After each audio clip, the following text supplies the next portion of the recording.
সাদপন্থীদেরকে একটি সন্ত্রাসী সংগঠন আখ্যায়িত করে তাদেরকে নিষিদ্ধের আমরা দাবি জানিয়েছি। আমাদের জোরালো একটা দাবি, সেটা হলো এই যে উপর্যুপরি সন্ত্রাসী হামলার মাধ্যমে সাদপন্থীরা যে মেসেজটা, যে বার্তাটা বাংলাদেশকে দিয়েছে, আমি শুধু বলবো না যে আমাদেরকে দিয়েছে, বরং বাংলাদেশকে দিয়েছে, সেটা হলো বাংলাদেশের রাষ্ট্রের প্রতি তারা একটা চ্যালেঞ্জ ছুড়ে দিয়েছে।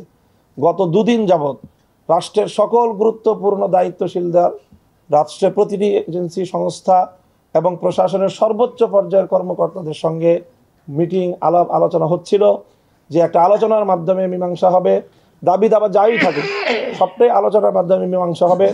এবং আজকে সকাল 11টা এবং 12টায় বাংলাদেশ বিরোধী শক্তি, আমাদের কাছে এটা স্পষ্ট যে তারা সেই শক্তিরই দোসর হিসেবে এখন ভূমিকা পালন করছে।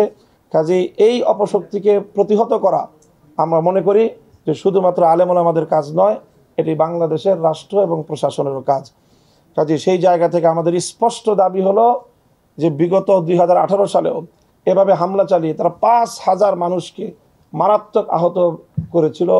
কয়েকজন ব্যক্তিকে তারা তখনও হত্যা করেছিল, কিন্তু তখনও তাদের বিরুদ্ধে তেমন কোনো আইনানুগ ব্যবস্থা গ্রহণ করা হয়নি রহস্যজনক কারণে।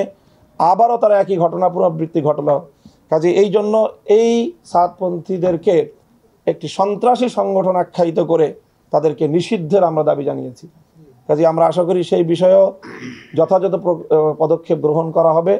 তারা শুধুমাত্র একটি বিবাদমান পক্ষই তারা নয়, বরং তারা এই ধরনের সন্ত্রাসী কার্যকলাপের মাধ্যমে নিজেদেরকে একটি সন্ত্রাসী গোষ্ঠী হিসেবে জাতির সামনে, বিশ্ব দরবারে তারা নিজেদের পরিচয় তুলে ধরেছে। কাজে সেই বিষয়ে যথাযথ পদক্ষেপ নেওয়া হবে, এটা আমরা আশা করছি।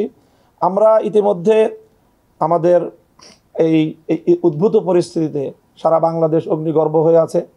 প্রতিটি জেলায় জেলায়, প্রতিটি থানায় থানায় সকল ছাত্ররা তারা উত্তেজনার চরম পর্যায়ে রয়েছে।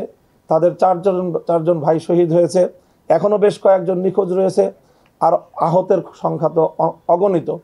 এই পরিস্থিতিতে অগ্নিগর্ভ এই বাংলাদেশকে